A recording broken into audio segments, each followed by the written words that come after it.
Okay, हमारे पास जो topic है वो है एसक्यूएल। एसक्यूएल का फुल फॉर्म है स्ट्रक्चर क्वेरी लैंग्वेज, ठीक है। इसे हम एक और नाम यानी कि तलफ़्फ़ुज़ से कहते हैं, वो है सीक्वल। कुछ लोग इसे सीक्वल भी कह रहे होते हैं। ये सारे क्या है, सेपरेट लेटर है, ठीक है। SQL is a standard query language, standardized query language है किसके लिए? For requesting information from a database, यानी कि ये डेटाबेस से इंफॉर्मेशन लाने के लिए या उस पर काम करने के लिए ये लैंग्वेज बनाया गया है, जिसे हम क्वेरी लैंग्वेज कहते हैं। क्वेरी का मतलब क्या होता है? कोई चीज़ को ढूंढना, जांचना, तलाश करना, वो क्वेरी करना है, ठीक है। तो इसी तरीके से उन्होंने क्या किया, एक इंग्लिश लैंग्वेज के थ्रू से बना दिया है ताकि आपका इन्फॉर्मेशन वो डेटाबेस से ला सके और ले जा सके। क्लियर है? The original version called sequel, जो इसका ओरिजिनल वर्जन था पहले का, वो सीक्वल नाम है। इसे अगर यहाँ पे लोग इसे सीक्वल कह रहे होगा, ठीक है।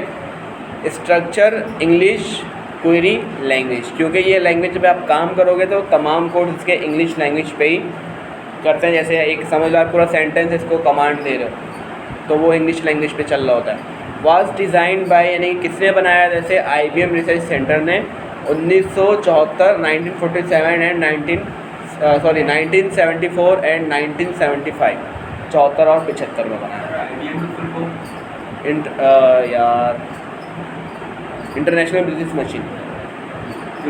मशीन, इंटरनेशनल बिजनेस मशीन, ठीक है। IBM ने आई थिंक कंप्यूटर पहला बनाया था, दूसरा था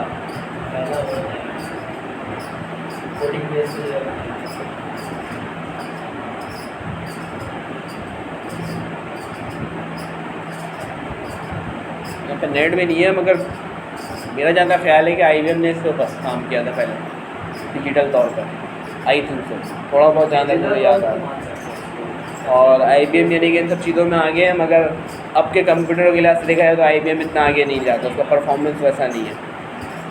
चलो खैर है, आगे इसके बाद जो है टाइप ऑफ एसक्यूएल स्टेटमेंट, जिसे हम कमांड भी कह रहे होते हैं, ठीक है। इसके बहुत सारे स्टेटमेंट कमांड मौजूद हैं, आप इंटरनेट पर सर्च करेंगे तो बहुत सारे मिल जाएंगे, मगर कुछ बेसिक कमांड जो लाज़िमन यूज़ किया जाता है, जिसके मदद से आपका तमाम डाटा लाना ले जाना या उस पर काम हो रहा होता है। सबसे पहला कमांड है DDL, डाटा डेफिनेशन लैंग्वेज, ठीक है। इसके अंदर DDL के स्टेटमेंट के अंदर कितने कमांड्स है? क्रिएट है, अल्टर है, ड्रॉप है, ट्रंकेट है और रीनेम है, ठीक है। ये तमाम कमांड किसके अंदर आ रहे होते हैं? DDL में, डाटा डेफिनेशन लैंग्वेज, ठीक है। ये क्यों यूज़ होता है? Data definition language are use to define database structure और टेबल, यानी कि डाटाबेस का स्ट्रक्चर, कि वो डाटाबेस किस तरीके का वो क्रिएट करने में या बनाने में या टेबल बनाने वगैरह में यूज़ किया जाता है। क्लियर है? नेक्स्ट हमारे पास है data manipulation language. Data manipulation languages इसलिए यूज़ किया जाता है कि जिससे हमारा डाटा टेबल में किस तरीके से लाना ले जाना है या उसको रखना है, वो काम हम कर रहे होते हैं। क्लियर है? जिसमें हमारे पास कमांड कौन कौन से? सेलेक्ट है, इंसर्ट है, अपडेट है और डिलीट है। और ये तमाम उसके आगे काम लिखे हैं मैं कि ये कमांड क्या करेगा? रिट्राइव करेगा डाटा को, कहाँ से? टेबल से। आप लोग को पता है कि आपका तमाम काम टेबल पर रिकॉर्ड होता है। ये आप लोग एक्सेल से भी नहीं बल्कि वर्ड से काम शुरू करते हुए आ रहे हो, ठीक है। कोई भी एंट्री का काम होता है, हम वर्ड पे भी टेबल क्रिएट करते हैं, फिर एक्सेल पे टेबल पहले से वो बना ही हुआ होता है, जिसे हम रॉ कॉलम कह रहे होते हैं। फिर आपको मैंने एक्सेस पढ़ाया, उस पर भी आपने टेबल पे ही काम किया। क्लियर है? तो जब आगे एसक्यूएल पढ़ोगे या कोई भी डिफरेंट टाइप का सॉफ्टवेयर हो डेटाबेस का, वो तमाम टेबल पे ही वर्क कर रहा होता है। क्लियर है? ओके। इंसर्ट क्या करेगा? आपके टेबल के अंदर डाटा रखेगा। अपडेट क्या करेगा? उस टेबल के अंदर डाटा को अपडेट कर देगा, ठीक है। डिलीट क्या करेगा? उस टेबल से डिलीट कर देगा। फिर आ जाता है डाटा कंट्रोल लैंग्वेज, DCL, ठीक है। ये क्या काम करता है कि आपके डाटा को लिमिटेशंस दे रहा होता है कि ये यूज़र इस डाटा पे ये काम कर सके या नहीं कर सके, ठीक है। तो ये यूज़ यहाँ पे फ़िलहाल नहीं करेंगे। क्यों नहीं करेंगे? क्योंकि आपका जो ये कमांड अगर पढ़ाया जा रहा है सर्वर लेवल पे नहीं पढ़ाया जा रहा, ठीक है। सर्वर लेवल पे ये ऑप्शन होता है कि फ़लाना ID का बंदा या फ़लाना ID, उसको ये राइट है कि इस टेबल के अंदर ये एक्सेस कर सके, कि एंट्री कर सके या डिलीट भी कर सके या सिर्फ अपडेट कर सके। अगर आप उसको राइट हटा दोगे, रिवोक कर दोगे, तो यानी कि वो कमांड फिर वो एक्सेस नहीं कर सकता, यानी कि आपने उसको रिवोक कर दिया डिलीट से, तो अब वो बंदा उस टेबल में से कोई भी आइटम डिलीट नहीं कर सकता। बाकी काम कर सकता है, इंसर्ट भी कर देगा, अपडेट भी कर देगा, रीनेम भी कर देगा, मगर डिलीट नहीं कर सकता। अगर आपने सिर्फ कह दिया कि सिर्फ उसको रीड कर सकता है, यानी कि अलाउ सब चीज़ों को रिवोक कर दिया, सिर्फ रीड पे आपने दे दिया, तो वो सिर्फ डाटा देख सकता है, ना इंसर्ट करेगा, ना डिलीट करेगा, ना अपडेट करेगा। ठीक है, क्लियर है यहाँ तक? जैसे हमारे कंप्यूटर में यूज़र आईडी होता है, ठीक है, आप लोग कुछ लोग सवाल करते हैं कि सर क्या हम इस ड्राइव को लॉक कर सकते हैं? नॉर्मली ऐसा कोई सॉफ्टवेयर नहीं है। अगर कोई सॉफ्टवेयर आता भी है तो वो क्या करता है, आपको फाइल की जगह तो उठाता है, उसको हाइड करके रखता है, प्रोटेक्ट फिर भी नहीं करता है। मगर ये काम अगर आपका आईडी बना हुआ होता है, जैसे मैंने आपको एसक्यूएल का ये इंट्रोडक्शन दिया है, उसके अंदर सेम एज इट इज़ यही काम हो रहा होता है कि आपने क्या किया, एक और आईडी बना दिया और यहाँ से इसके प्रॉपर्टीज़ से, मिसाल के तौर पे ये इसकी सिक्योरिटी है, और आपने उस फलाने आईडी का यहाँ पे बता दिया कि वो आईडी जैसे ये है, ये आईडी सिर्फ ये काम, ये अलाउ मतलब इसको आपने ग्रांट किया हुआ। अगर मैं इसको डैनी कर दूँ मतलब रिवोक कर दूँ, तो ये यूज़र इस कंप्यूटर में ये काम नहीं कर सकता। ठीक है, ये इसका लंबा प्रोसेस आता है। वैसे ऐसे ही आपके सर्वर सेटिंग में भी काम हो रहा होता है, तो इतने एडवांस लेवल पे आपका नहीं है, मगर सिर्फ मैंने इसलिए समझा दिया है कि आप कम से कम कुछ एग्जाम्पल तो दे सको कि आपने क्या क्या पढ़ा। तो बेसिकली जो यूज़ होता है वो DDL होता है। ये भी सिर्फ फर्स्ट टाइम यूज़ होता है जब आप डाटा बना रहे होते हैं, उसके बाद तमाम काम या पूरा कोड जो आपके इसी पे चल रहा होता है। ठीक है, किस पे चल रहा होता है? DML पर। क्लियर है यहाँ तक? कुछ एग्जाम्पल यहाँ पे मौजूद है कि आप किस किस तरह से अपने उसको काम कर सकते हैं। तो मैं आप लोग को जो बताऊँगा वो इसमें आप डिज़ाइनिंग के थ्रू भी काम कर सकते हैं SQL पे, ठीक है, और कोडिंग के थ्रू भी काम कर सकते हैं। इसे क्वेरी लैंग्वेज इसीलिए कहा गया है कि ये कोड पे चल रहा होता है। आप उसको कमांड लिखेंगे और वो कमांड का रिस्पॉन्स आपको देगा। एक्सेस में भी ये ऑप्शन मौजूद है क्वेरी का, मगर ये एक्सेस से एडवांस है। इस पर क्या फ़ायदा होता है SQL पे? मैं यहाँ से SQL स्टार्ट कर रहा हूँ पहले, फिर आपको फ़ायदा ये बता रहा हूँ। SQL मैनेजमेंट सर्वर, ठीक है, ये मैनेजमेंट स्टूडियो ऑनर है। ये एक सॉफ्टवेयर अलग है, ये डेटाबेस नहीं है। डेटाबेस को देखने के लिए सॉफ्टवेयर हम यूज़ कर रहे हैं, इसलिए इसका नाम है मैनेजमेंट स्टूडियो। क्लियर है? अच्छा, 1 2 3 ये इसलिए लिखा हुआ है क्योंकि यहाँ पे मैंने सॉफ्टवेयर इंस्टॉल किया था, तो SQL इंस्टॉल करते वक्त वो एक पासवर्ड मांगता है। वही पासवर्ड फिर आप उस सर्वर को जब भी खोलेंगे तभी वो पासवर्ड देना पड़ता है। उस वक्त आप दोगे, बाद में आप दोबारा चेंज नहीं कर सकते, आपको अनइंस्टॉल करके दोबारा करना पड़ेगा। या और भी तरीक़ार होंगे, मैंने उसका भी रिसर्च नहीं किया। क्लियर है? तो ये मैं बोल दूँगी कि नहीं ये तरीक़ार तो फिर गलत बात है, मैंने रिसर्च नहीं किया उसका। तो मैंने क्या किया, अब जाहिर सी बात है और भी टीचर्स होता तो मैंने डिफ़ॉल्ट जो पासवर्ड डाला वो यहाँ पे मेंशन कर दिया। तो जब आप इंस्टॉल करोगे तो आपका माइंड में होना चाहिए कि मेरे ये सर्वर का पासवर्ड ये है, वो उसी से लॉगिन करेगा। डन है? ओके, इसे स्टार्ट करते हैं।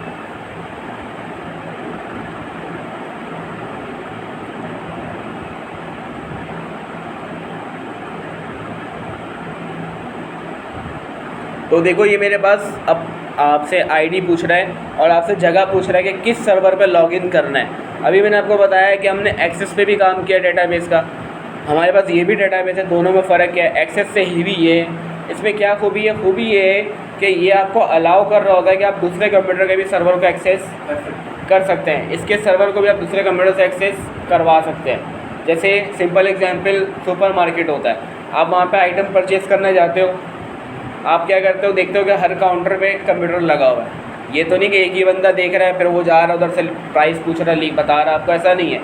कहीं पे भी काम कर रहे हो फिर ये भी नहीं होता है कि सारा रात हो गया, काम कंप्लीट हो गया, भाई हर कंप्यूटर में USB लगा रहे हैं, आज कितना डाटा एंट्री वाले जाएगा उधर मर्ज कर रहा है, ऐसा भी नहीं। कहीं से भी वो काम करेंगे, तमाम डाटा एक ही उनके सर्वर पे जा रहा होता है, उनका एक सर्वर रूम बना हुआ होता है। ठीक है, आप सर्वर इसको भी बना सकते हैं, ये सिस्टम है, कोई भी सिस्टम को आप बना सकते हैं। सर्वर का काम क्या होता है? तमाम कंप्यूटर के डाटा को अपने पास रखना। क्लियर है? तो उसमें ये सर्वर इंस्टॉल है। अब उससे फ़ायदा क्या है कि ये अपना आईडी दे रहा है, उस आईडी को जो सॉफ्टवेयर ने जिसने बनाया है आप वहाँ डालो, ठीक है, और उस कंप्यूटर को ये बता दो कि ये इस सिस्टम से डाटा लेकर आए। ठीक है, जैसे IP एड्रेस होता है, आप लोग को पता है, मोबाइल नंबर के लिए मोबाइल का नंबर होता है, कंप्यूटर के लिंक के लिए आईपी एड्रेस होता है। ठीक है, जैसे कि वो होता है ना, लिखते हैं आप लोग यहाँ पे रन कमांड पे 192.168. फलाना फलाना आप लोग यूज़ कर रहे हो, तो वो क्या होता है, इंटरनेट इस पर रास्ता बना रहा होता है। तो समझ लो ये वाला आईपी एड्रेस किसका है, उस कंप्यूटर का है, हमारा मेन सर्वर का, मिसाल के तौर पे। तो आपने क्या किया, सॉफ्टवेयर बता दिया ये आईपी है उसका, ये पासवर्ड है, ये मैंने अभी जब डालूंगा तो बताऊंगा। अब वो सॉफ्टवेयर क्या करेगा, वो एसक्यूएल से वहाँ से कनेक्ट कर लेगा। अगर ये नहीं होगा इंस्टॉल तो ये पॉसिबिलिटी फिर नहीं है। ठीक है, अच्छा जी, सिर्फ ये आईपी एड्रेस से कर सकता है? नहीं, आपके कंप्यूटर का जो नाम है वो कैसे देख सकते हैं, कंप्यूटर पे आएंगे, राइट क्लिक, प्रॉपर्टीज़, तो देखो यहाँ पे लिखा हुआ है कंप्यूटर नेम। आप ये नेम भी वहाँ पे डाल सकते हैं। कहाँ पे, जैसे मैं अभी इसी कंप्यूटर पे होना चाह रहा हूँ तो आपके सॉफ्टवेयर में भी इसी तरीके से सर्वर वगैरह पूछेगा। मैं यहाँ पे इस कंप्यूटर का आईपी एड्रेस दे दूँ, या फिर क्या नाम था इसका, GSCID प्लाज्मा, तो कहाँ गया ये रहा, GSCID। एक नाम के 3-4 कंप्यूटर नहीं हो सकता। जब आप उसको स्टार्ट करोगे वो खुद ही विंडोज़ एरर देगा कि सेम नेम के कंप्यूटर्स मौजूद है, कॉन्फ्लिक्ट कर रहा है। ठीक है, अगर सेम नेम का होगा वहाँ पे किसी भी कंप्यूटर से एंट्री डालोगे, जाहिर सी बात है कंफ्यूज हो जाएगा, इसको बुलाना है। सिंपल एग्जांपल, यहाँ पे 2 बिलाल बैठे हैं, वो आपको आगे बोलते बिलाल, आप लोग बोलेंगे सर किसको बुला, पहचान होना चाहिए यूनिक। ठीक है, तो इसलिए कंप्यूटर नाम आईपी सेम नहीं हो सकता है। आप कर तो दोगे, जब जैसे स्टार्ट होने लगेगा वो आईपी कॉन्फ्लिक्ट करेगा, इंटरनेट वगैरह नहीं चलेगा, वो दोनों सिस्टम में इंटरनेट रुक जाएगा। क्लियर है, या किसी एक पे आई थिंक चल रहा होता है ऐसी, मुझे इतना याद नहीं आ रहा अभी मुझे। चलो खैर है, मैंने ये दे दिया, अभी मैं कनेक्ट करूँगा, ये हो जाएगा। ठीक है, अब आप बोले सर आपने आईडी पासवर्ड तो डाला नहीं, जो मैंने बताया वो इसलिए कि ये अभी किस पे चल रहा है, विंडोज़ ऑथेंटिकेशन पर। ये विंडोज़ जो इंस्टॉल हुआ है जिस पे उसी पे चले। अगर आप चाहते हो कि आईडी पासवर्ड वाला सर्वर लॉगिन करो तो फिर यहाँ से चेंज करो किसमें, एसक्यूएल सर्वर ऑथेंटिकेशन, क्लिक किया, लॉगिन पे SA लिखेंगे, मतलब सर्वर ऑथेंटिकेशन। इस पर भी मैंने रिसर्च नहीं किया है, ठीक है, इसलिए मैं इसके बारे में भी डिटेल में नहीं बता रहा हूँ कि यहाँ पे हम सर्वर ऑथेंटिकेशन क्यों लिखते हैं, हम अपना नाम क्यों नहीं लिख सकते। ठीक है, इसके बारे में भी मैंने रिसर्च नहीं किया। बेसिकली आप सिर्फ ये करेंगे, जब भी इंस्टॉल होने के बाद ऐसे मतलब सर्वर ऑथेंटिकेशन आपने लिख दिया। अब वो जो पासवर्ड उस वक्त डाला था वो डालना, मैंने डाला था 1 2 3 4 5। ठीक है, आप कुछ और भी डाल सकते हैं। उसके बाद मैंने यहाँ से क्या किया, कनेक्ट। तो देखो ये कनेक्ट हो चुका है। ठीक है, अगर ये कनेक्ट नहीं होता, मैं इसको दोबारा डिसकनेक्ट करता हूँ, फिर कनेक्ट पे आता हूँ, देखो ये दोबारा ऐसे ही आएगा ना। अगर मैं यहाँ पे नाम ज़रा सा भी चेंज कर दूँ, पासवर्ड में भले से सेम डालूँ 1 2 3 4 5, तो वो एरर देगा थोड़ी देर में। ठीक है, वो अपने ही सिस्टम के डेटाबेस से भी कनेक्ट नहीं होगा क्योंकि आप गलत डाल दो। काफ़ी लंबा चला जा रहा है, वो काफ़ी देर बाद फिर एरर ही देगा आपको। अच्छा, उसके अलावा अगर आपका नाम नहीं याद है, आपको अपनी कंप्यूटर एक्सेस करना है, तो उसके लिए आप सिर्फ डॉट भी लगा सकते हैं। सिर्फ डॉट का मतलब क्या है कि जिस कंप्यूटर में है वो लोकल उसका डेटाबेस, उसका डेटाबेस ये उठा लेगा। ठीक है, ऐसे कनेक्ट। क्लियर है, हम अपने इसी सिस्टम पे, अगर उस सिस्टम का करना होता तो मैं वहाँ पे उसका IP एड्रेस या उसका नाम एंटर करता और उसका पासवर्ड देता, तो वहाँ पे लॉगिन हो जाता, फिर उस कंप्यूटर सारा डाटा मैं देख सकता था। क्लियर है, ओके। अब यहाँ पे डेटाबेस है, सिक्योरिटी, अलग अलग फोल्डर्स हैं। आपको डेटाबेस अगर बनाना हो तो इसके अंदर आओगे, इसको प्लस करोगे तो कुछ डेटाबेस इससे पहले से बने हुए हैं। ठीक है, और भी क्लासेस हुए हैं यहाँ पे तो उसके बने हुए हैं। आपको अगर नया बनाना हो तो ये बताओ, पहले डिज़ाइन से बताऊँ या कोड से बताऊँ? उसमें आसानी हो, आपका आसानी होगा कि आप कोड पे काम करो। ठीक है, क्योंकि अगर आप सॉफ्टवेयर डेवलपमेंट आगे भी कहीं पढ़ोगे तो लोग कोड ही पे चलेंगे, डिज़ाइन पे नहीं आएंगे। ठीक है, इसका बेसिक पर्पस भी कोड है। तो अब मैं अपना डेटाबेस बनाना चाह रहा हूँ, कैसे करते हैं? तो यहाँ पे आप क्लिक करना फिर नहीं, आपने सिर्फ क्या करना है, न्यू क्वेरी। जैसे क्लिक करोगे यहाँ पे आपके पास वाइट पेपर आ जाएगा इस तरह से। ठीक है, मैं इसको शो कर रहा हूँ, पिन कर दे रहा हूँ ताकि आपको नज़र आता रहे। अब मैं यहाँ पे कमांड लिखूँगा। ठीक है, इसको हटा देते हैं। सबसे पहले काम देखो जब आपने न्यू क्वेरी किया, यहाँ पे एक चीज़ सिलेक्टेड है, मास्टर मास्टर, यानी कि एक मास्टर डेटाबेस इसके अंदर मौजूद है, वो अभी सिलेक्टेड है। आपको अब डेटाबेस बनाना है तो डेटाबेस के लिए है क्रिएट, कलर चेंज हुआ, मतलब आपका कमांड सही है, क्रिएट डेटा बेस, ये भी सही है। किस नाम से बनाना चाहिए? XYZ कुछ भी बना सकते हो, मैं फ़िलहाल GSCIT के नाम से बना रहा हूँ, GSCIT। ठीक है, कोई एरर आ रहा है कहीं पर, रेड लाइन है? नहीं। इसका कलर चेंज हुआ, क्यों नहीं हुआ? तो बता सकते हैं क्यों नहीं हुआ? पासवर्ड, और आप बताओ। एग्जैक्टली, ठीक है, नाम सिर्फ उसका चेंज होगा जो उस सॉफ्टवेयर के कीवर्ड्स हैं, जैसे कि क्रिएट इसका कीवर्ड है, कोड है इसका, डेटाबेस कोड है इसका, GSCIT अपने मर्जी से नाम दे रहे हो। क्लियर है? अच्छा, अब मैंने इतना लाइन लिख दिया, कंप्यूटर खुद नहीं समझेगा, आपको सेलेक्ट करना पड़ेगा इस तरह से। अगर आपने इतना काम किया तो जितना एरिया सिलेक्टेड होगा वो वहीं से कोड स्टार्ट करेगा रन करना। तो क्या अभी ये कोड वर्क करेगा? नहीं, क्योंकि क्रिएट का वर्ड प्रॉपर सेलेक्ट नहीं हुआ है। अगर आप यहाँ से मिसाल के तौर पर यहाँ तक करते हो तो किस नाम से डेटाबेस बनाएगा? के नाम से बनाएगा, GS के नाम से, जितना सेलेक्टेड होगा। तो मुझे पूरा करना है, मैंने यहाँ से पूरा सेलेक्ट किया, सॉरी। ठीक है, और यहाँ पे क्या ऑप्शन है? एग्जीक्यूट। आप यहाँ पे क्लिक कर दो या कीबोर्ड से F5 का बटन प्रेस कर दो। जैसे मैंने क्या लिखा हुआ है, कमांड कंप्लीटेड सक्सेसफुली, यानी कि आपका ये कोड रन हो चुका है। अच्छा, मैं दोबारा F5 करूँ, क्या होगा? डेटाबेस बना देगा। हाँ, अगेन आप क्या, ये क्या आवाज़ मुझसे बोलो, दोबारा बना देगा? आप बताओ। दूसरा फोल्डर बना देगा उसी के नाम पे, इमेज वापस पहुंचा देगा। आप बताओ। चलो ठीक है, करके देख लेते हैं। कोई भी चीज़ ट्राई करने में कुछ नहीं जाता। मैंने प्रेस किया, क्या हुआ? एरर दे रहा है, क्या एरर दे रहा है? पढ़ो उसको। डिफरेंट डेटाबेस दे नहीं बनेगा तो एरर क्या दे रही है? बनाया नहीं होता, मतलब ये नाम का पहले से मौजूद है, दोबारा नहीं बनेगा। तो अक्सर स्टूडेंट ये भी करते हैं, वो एक दफ़ा कर लिए दबाते जा रहे हैं, सर हो नहीं रहा। तो वो ये नहीं पढ़ते कि लिखा हुआ क्या है, कि आपने एक दफ़ा बना लिया, या अगर आपने नहीं भी बनाया तो इट मीन्स के पहले किसी ने इसमें बनाया हुआ है। अगर आप टेस्टिंग कर रहे हो तो दूसरा नाम डाल दो अपनी मर्ज़ी का, चेंज कर लो, अपने स्कूल का डाल लो। हाँ, कर सकते हैं। जैसे कि मैं इसको हटा के डाल देना यहाँ पर नादरा। अब क्या कोई एरर देगा? ये नहीं देगा। क्यों? क्योंकि नादरा के नाम से ये मौजूद नहीं है। कमांड क्रिएट सक्सेसफुली, दोबारा रन करूँगा तो एरर देगा। क्लियर है? चलो हम नादरा पे काम करेंगे, सब नादरा पे कर लेंगे, ठीक है। अब क्या ये डेटा, अब जो मैं कोई काम करूँगा क्या मेरे इस नादरा के डेटाबेस पे होगा? कैसे पता? हमने क्रिएट किया है इसको, ये नहीं बोला कि आप जो भी काम करो उस पर हो, समझ रहे हो? वहाँ पे मैंने बताया था कौन सा सिलेक्टेड डेटाबेस, देखो मास्टर अब भी लिखा हुआ है यहाँ पे। जो चीज़ यहाँ पे शो हो रहा है इट मीन्स कि वो डेटाबेस एक्टिव है।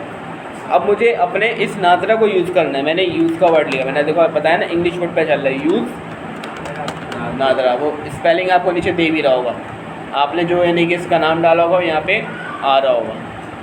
क्या वो ऐड नहीं हुआ क्या? इसको रिफ़्रेश करके देख लो, समटाइम रिफ़्रेश का एरर आ रहा होता है। यहाँ पे आया नादरा, ये रहा, ठीक है। अब यहाँ भी नादरा का वर्ड सेट हो जाएगा। नहीं हुआ? हो गया, ठीक है। कभी कभी दिमाग से काम नहीं करता, रिफ़्रेश करना पड़ता है, इसको मानना पड़ता है। ओके, अब मैंने यूज़ नादरा सेलेक्ट किया, इसको भी मैंने किया एग्जीक्यूट। जैसे मैं एग्जीक्यूट करता हूँ यहाँ पे देखो चेंज हो जाएगा। अब मतलब अब मैं जो भी कमांड यूज़ करूँगा वो किसके ऊपर अप्लाई होगा? नादरा के ऊपर। क्लियर है यहाँ तक? ओके। अब मैं चेक करता हूँ कि इस नादरा में कोई टेबल है कि नहीं है। कोई चीज़ देखने के लिए, सर्च करने के लिए जो कमांड है वो ये है SELECT, सेलेक्ट ऑल, तमाम चीज़ों को लेकर आए। उसमें एक उसके लिए एक क्या कहते हैं सिंबल है, स्टेरिक का साइन, जिसे मैं मैथमेटिक्स में मल्टीप्लाई का साइन कह रहा होता हूँ। याद है एक्सेल में ये मल्टीप्लाई का साइन होता है, ठीक है। स्टैटिक, ये स्टैटिक का मतलब क्या है, तमाम चीज़ें। सिलेक्ट ऑल फ्रॉम, ठीक है, स्पेस लगाओ। कहीं पे आपको टेबल नज़र आ रहा है, सिर्फ डेटाबेस नज़र आ रहा है, तो इट मीन्स कि इसमें कोई टेबल नहीं बना। क्लियर है? अगर होता तो वो यहाँ पे शो करेगा। डन है?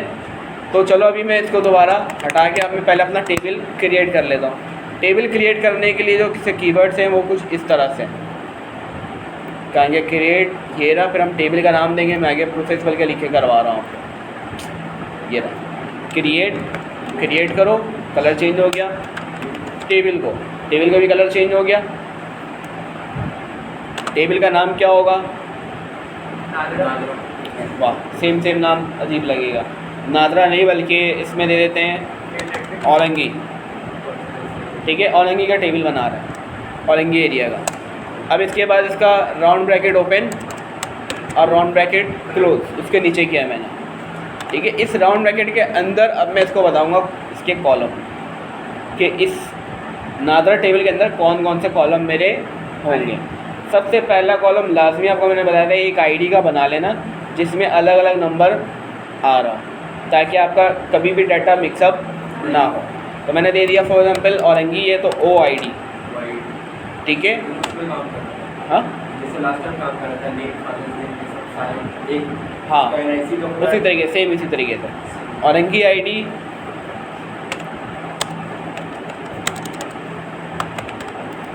इंटीजर, ठीक है। इंट मतलब इंटीजर मतलब नंबर, यानी कि इसके अंदर क्या आएगा, नंबर आएगा 1 2 3 4 5 6 7 8 9 10 11 12 चलता रहेगा 100। डन है यहाँ तक? अगर मुझे आगे मज़ीद चाहिए तो मैं कॉमा लगाऊंगा, एंटर प्रेस के नीचे लाइन पर आ गया। अब मुझे कौन सा कॉलम चाहिए? प्यूपल नेम, P नेम मैंने डाल दिया, ठीक है। फिर इस नेम पे क्या चीज़ होना चाहिए, किस टाइप का डाटा एंट्री होगा इस पर? लेटर्स, अल्फ़ाबेट्स, ठीक है। लेटर्स पे नहीं बल्कि आप डायरेक्टली बोलो टेक्स्ट एंटर होगा। तो अब यहाँ पे एक्सेस की तरह टेक्स्ट नहीं होगा, ठीक है। इसका जो है वो है N मतलब नंबर, वार मतलब वेरिएबल, CHAR मतलब कैरेक्टर, N वार 4 एक साथ लिखा है मैंने। कलर चेंज हो गया, करेक्ट है ये। अब N वार 4 का भी round bracket open and close है। आप बोलेंगे सर इंटीजर में नहीं है, नहीं दिया उसने, सॉफ्टवेयर वालों ने इस पर दिया है। क्यों? क्योंकि अब इसका लिमिट है, ठीक है। कभी इंटरनेट पे ऑनलाइन अगर फॉर्म भरा होगा तो उसमें आ रहा होता है कि आप इससे ज़्यादा लेटर इनपुट नहीं कर सकते, नहीं ले सकते, तो वो यहाँ पे लिमिट है। मैंने 14 डाल दिया, तब क्या होगा, वो 14 ही इनपुट लेगा, उससे ज़्यादा नहीं लेगा।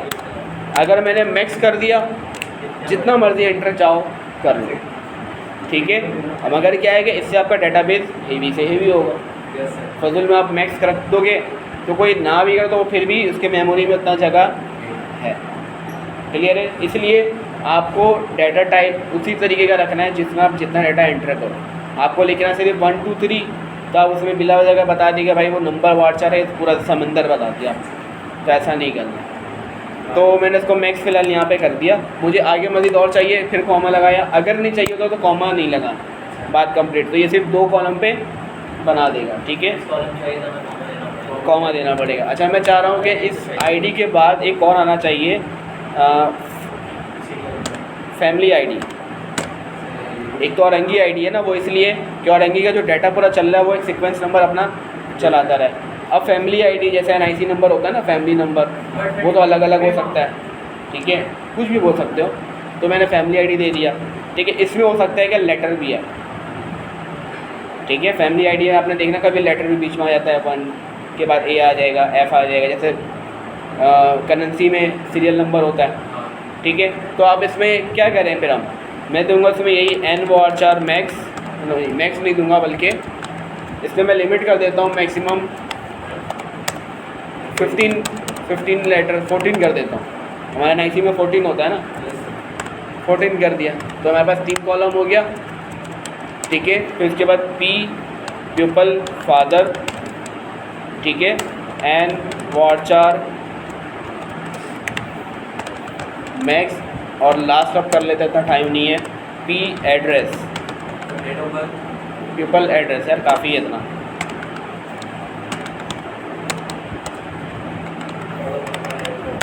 एन वॉर्चार मैक्स, ठीक है। हमारे पास क्या हुआ, कितने कॉलम के रेडी हो गए? 5 कॉलम के, ठीक है।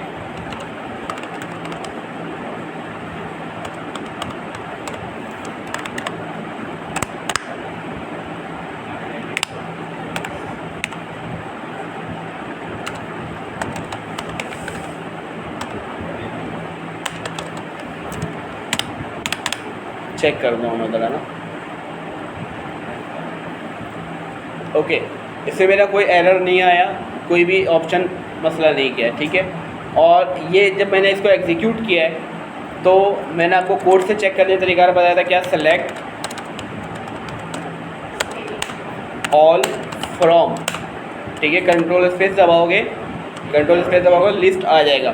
तो देखना यहाँ पे टेबल बना होगा, टेबल के इसका आइकन भी टेबल की तरह होगा, ठीक है। आ गया, यानी कि टेबल मेरा बना हुआ फिलहाल। अच्छा, अगर आप चाहो कि यहाँ पे क्लिक करके चेक करना, वो भी कर सकते हो। एक दफ़ा पहले यहाँ पे आके रिफ़्रेश करोगे, फिर अपने डेटाबेस पे जाओगे, नादरा टेबल, ये आ गया, ठीक है। मैं इस पर ये देखना चाह रहा हूँ कि मैंने इसमें जो आइडेंटिटी प्राइमरी की लगाया है, क्योंकि मैं भी इंसान हूँ, कोड मुझे थोड़ा सा भी प्रॉपर याद नहीं आ रहा है, तो मैं सोचा कि करवा रहा हूँ तो ये भी एंट्री करवा दे रहा हूँ। चेक करते ही काम किया है कि नहीं किया। इसके जाता हूँ मैं यहाँ पे डिज़ाइन पर, सेम ये आ जाएगा एक्सेस की तरह। आप बोलेंगे सर ये तो बहुत आसान है, तो देखो सारी चीज़ें लग गई हैं। ताला चाबी बना हुआ आ रहा है, मतलब मैंने जो प्राइमरी कीवर्ड लगाया वो एग्जैक्ट काम कर गया है। अच्छा, उसके अलावा मैंने आइडेंटिटी लगाया है, इस पर आइडेंटिटी भी लग चुका है, ठीक है। आइडेंटिटी मीन्स एक्सेस पे ऑटो नंबर था, याद है, ये वो काम करेगा कि ये ऑटोमेटिकली उसके अंदर जो है नंबर डालता रहेगा। अगर वो नहीं भी डाले तो आप उसमें सेम नंबर एंटर नहीं कर सकते। आइडेंटिटी मतलब चेंज होगा, हाँ। नाम कहाँ होगा, वो एंट्री सेम नहीं करेगा। अव्वल तो नाम नहीं जा रहा ना उसमें, 1 2 3 जा रहा है। मैं इसकी बात कर रहा हूँ, ये इस आईडी की। यानी कि अगर इसमें आप 2 दफ़ा 1 एंटर लिख के करोगे, दोनों दफ़ा में एंट्री नहीं कर, बोलेगा 1 पहले से रिकॉर्ड मौजूद है, ठीक है। अच्छा, इसमें सीरियल नंबर भी चलता है, वो मैं यहीं से बता दूंगा कि कहाँ से आता है। Data type, integer, value, identity specification, increment वगैरह लगा दिया इसमें, ठीक है। इंक्रीमेंट वगैरह लगाया हुआ इसलिए, तो इट मीन्स कि वो एक एक नंबर ऐड कर लेगा, नहीं भी होगा तो हम ट्राई कर लेते हैं, भी पता चल जाएगा। मैं वापस अपने क्वेरी पे आ जाता हूँ। यानी कि मैंने जो कोड बताया ये सही है कि आपने क्या किया, पहले कॉलम का नाम दिया, उसका टाइप दिया, फिर मैंने उसमें दिया आइडेंटिटी, यानी कि वो यूनिक रहे, और उसको मैंने बता दिया प्राइमरी की। प्राइमरी की इसलिए ज़रूरी है कि अगर आप इस इस डेटाबेस को किसी सॉफ्टवेयर से लिंक करवाते हो और वहाँ पे अगर आप चेंजिंग करवाओगे अपडेट, तो अपडेट बिना प्राइमरी की के वो एक्सेप्ट नहीं करेगा, ठीक है। जाहिर सी बात है, अगर कोई आके, अब यहाँ पे 4 बिलाल हैं, अब किसी एक का यूनिक पहचान किससे करोगे आप? उसके फादर नेम से या फिर उनके जो एड्रेस आईडी जो भी होगा उससे करोगे, तो वो क्या हो गया, उसका प्राइमरी हो गया। उस प्राइमरी को पकड़ के या उसमें रद्दो बदल कर रहे हैं। जब प्राइमरी नहीं बताओगे तो आप कुछ नहीं कर पाओगे, इसलिए प्राइमरी की मैंने बता दी। क्लियर है? तो चलो ठीक है, अब मैं चेक करता हूँ अपने कोड से कि क्या मेरा टेबल शो कर रहा है। सेलेक्ट ऑल फ्रॉम क्या लिखूँ मैं? औरंगी, ठीक है। टेबल नहीं लिखेंगे, मैंने कीवर्ड जो मैंने टेबल का नाम दिया वो। अब मैं इसको इस तरह सेलेक्ट किया F5, तो देखो नीचे बना हुआ आ गया। हमने डेटाबेस भी बनाया कोड से, डेटाबेस यूज़ भी किया कोड से, फिर टेबल भी कोड से किया, उसके बाद हमने टेबल को चेक भी किया कोड से। अब टेबल में इंसर्ट भी कोड से कर लेते हैं। इंसर्ट करें किस में? इनटू क्या नाम था, औरंगी। इंसर्ट करें औरंगी में, ठीक है। कॉलम के अंदर, बल्कि सॉरी कॉलम का वर्ड नहीं आएगा, डायरेक्टली सबसे पहला क्या है? OID, पहला ये ID हो गया। उसके बाद आप सीक्वेंस अपने मर्जी से सेट कर सकते हो। डायरेक्ट जो है कॉलम में ही ऐड करेगा, नॉर्मल भी तो कर सकते हैं। मतलब रॉ में डायरेक्ट कॉलम में ही पड़ेगा। ये एक एक रॉ में चल रहा है ना ऐसे। अभी मैं बता रहा हूँ ना सीक्वेंस समझो पहले। अभी मैं इसको बता रहा हूँ कौन कौन से कॉलम में एंटर करना है। अगर मैं यहाँ से इतना क्लोज कर दिया ब्रैकेट, तो अब आगे जो मैं वैल्यूज़ दूंगा वो सिर्फ इसी दो पे ही एंटर करेगा और किसी पे नहीं करेगा। समझ लो। अगर मैंने इसका सीक्वेंस पहले रख दिया FID और बाद में रखा OID, तो आप जब आगे वैल्यूज़ दोगे तो उसी सीक्वेंस में दोगे, तो वो वहाँ पे डाटा लेके जाएगा। क्लियर है? इसका शॉर्ट तरीक़ाकार भी है, मैं डायरेक्टली वैल्यूज़ भी एंटर करवा सकता हूँ। वो किसके सीक्वेंस पे चलेगा? यहाँ टेबल के सीक्वेंस पे है, मगर मैं आपको प्रॉपर बता रहा हूँ ताकि जब आप प्रोग्रामिंग करो तो आपके लिए प्रॉब्लम ना हो। OID हो, उसके बाद हो P name comma P father comma P address, round bracket हो गया। ठीक है, अगर आप चाहो तो उसको मल्टी लाइन पे ले आओ, मसला नहीं है। ठीक है, अब मैंने दिया वैल्यूज़ राउंड ब्रैकेट स्टार्ट। अब ऊपर के सीक्वेंस आप मैच करोगे। OID क्या था? वो नंबर था, मैं डायरेक्टली नंबर डाल सकता हूँ 1 कॉमा, उसके बाद FID 1 1 2 3 जो भी मैंने डाल दिया। ठीक है, A भी डाल दिया। अच्छा, अब ये FID क्या है? N वार्चार है, तो इसको आप डायरेक्टली नहीं कर सकते, इसमें इन्वर्टेड कॉमा आपको लगाना होगा। अब तक हमने डबल इन्वर्टेड कॉमा यूज़ किया था, यहाँ पे सिंगल होगा। इसका कलर रेड होना चाहिए। ठीक है, अंदर मैंने लिख दिया। ठीक है, ओके, ये भी कॉमा, उसके बाद N वार्चार मैक्स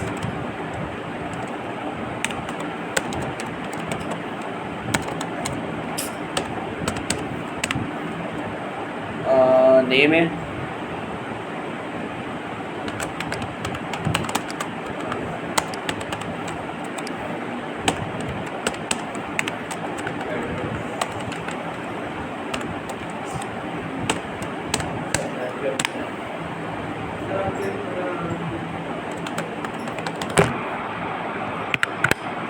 ठीक है।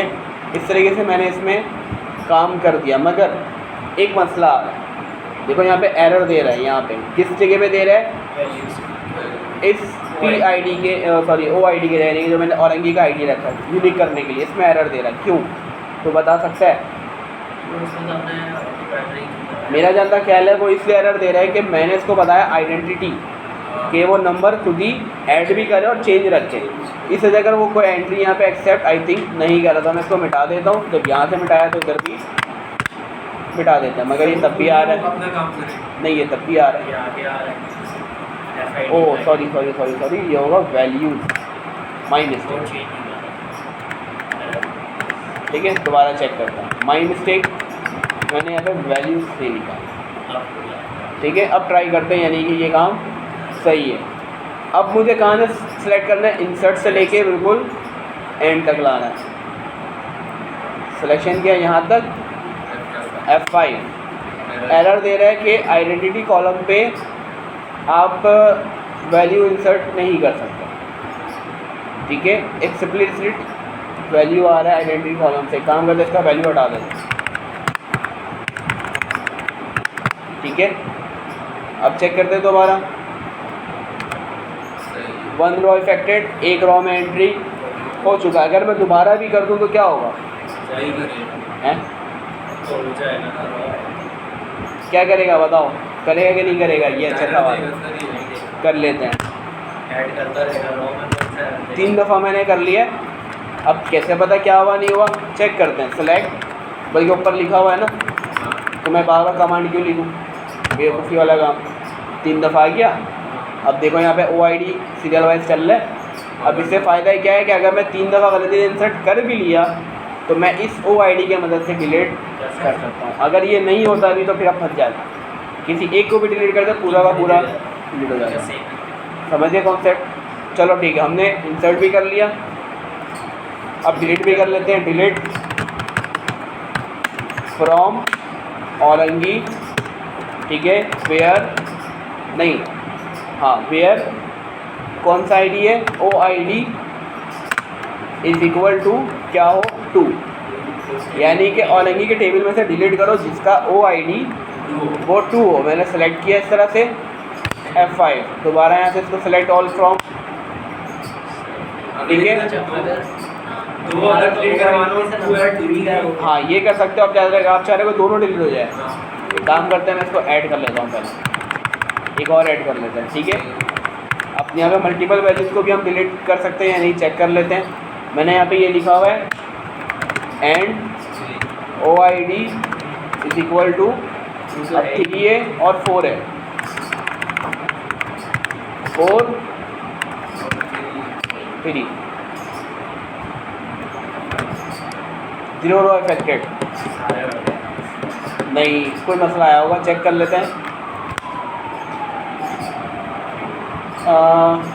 ये वाला एंड नहीं हो सकता, ये वाला एंड हो, सिंगल सर इन्वर्टेड कॉमा 3 के बाद इन्वर्टेड कॉमा डाल के आप 4 लिख दें। Where OID is equal to 3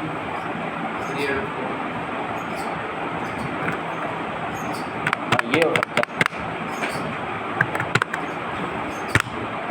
0 row affected,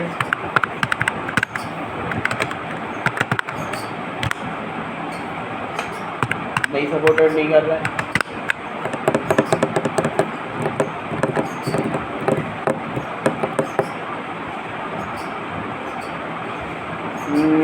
double and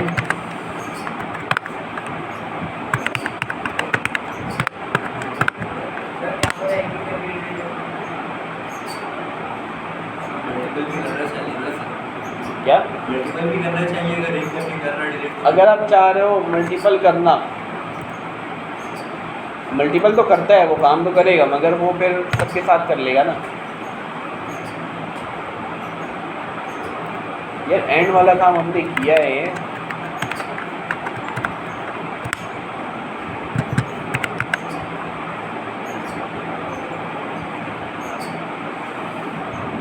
where OID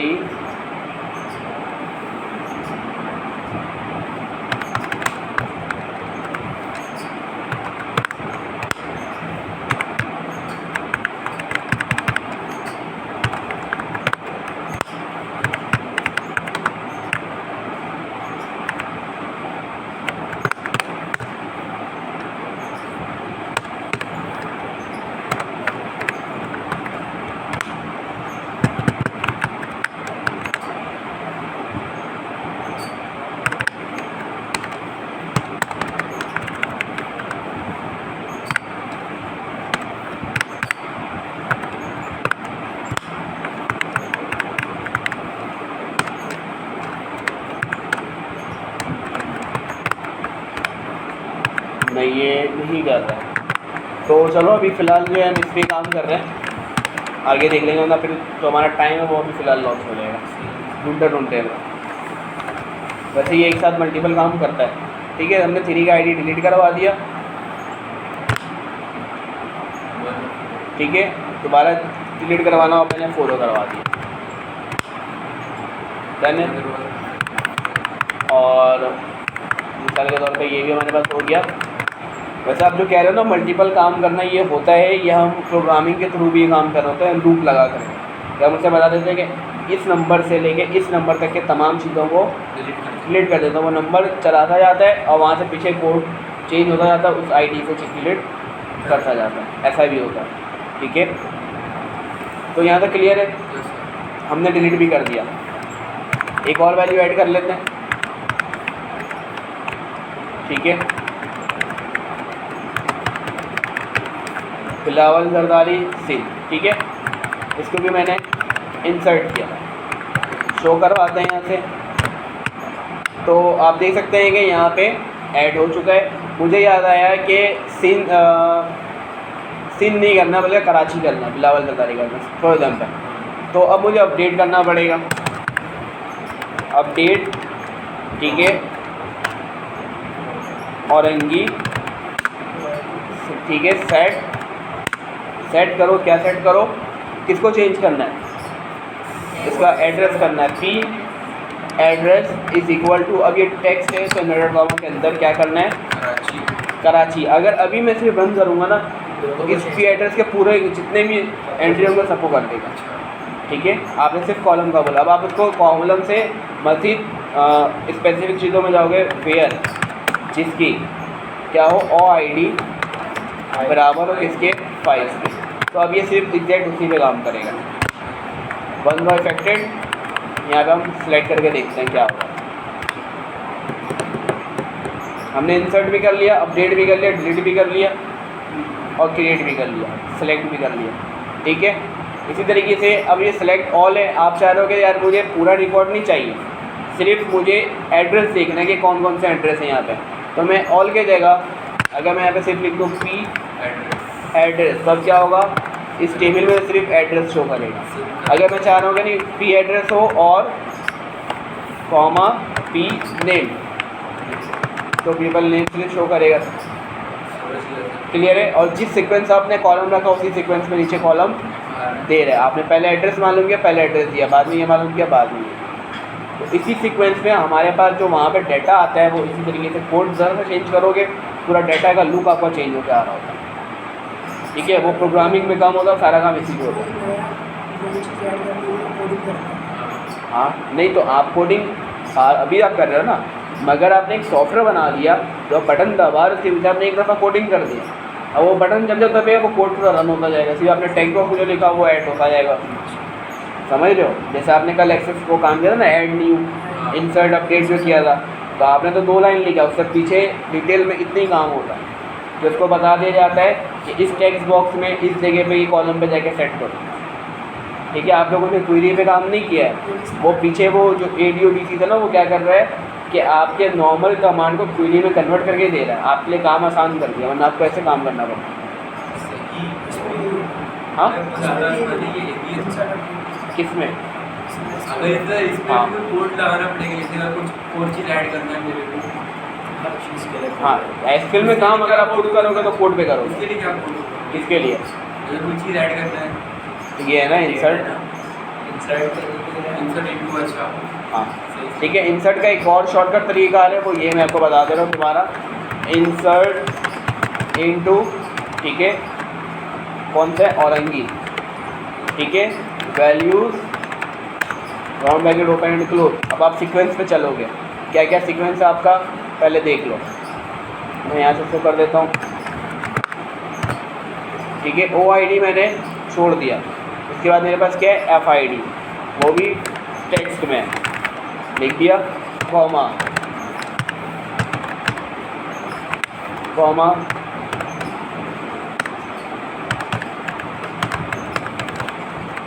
comma, ठीक है, दोनों नाम आ गया। फिर ये भी कॉमा, डन है। ये क्या हुआ, डायरेक्टली ऐड हो गया। इसको अब मैंने यहाँ से चला के देखा,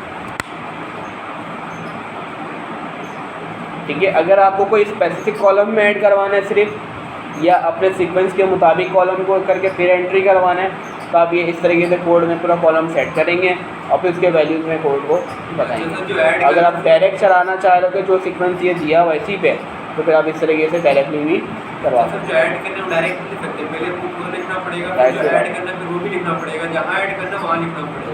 बिल्कुल, बिल्कुल सीक्वेंस मैंने दिया हुआ ना कि इस FID में ये एंटर करो, कॉमा इस FP नेम पे ये एंटर करो, कॉमा फिर फादर नेम आ रहा है, फादर पे ये एंटर करो और फिर P एड्रेस पे ये एंटर करो, समझिएगा। तो इसको इतना प्रैक्टिस करो, ठीक है। इतना सा काम होता है SQL का, CIT वालों, समझ गए। CIT वालों को तो काम ही इसी में, क्योंकि ये कोड आप पीछे लगाओगे सॉफ्टवेयर पे, क्या पूरा ले लो,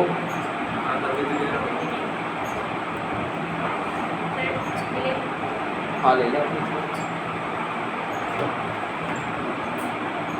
ले लिया स्नैप।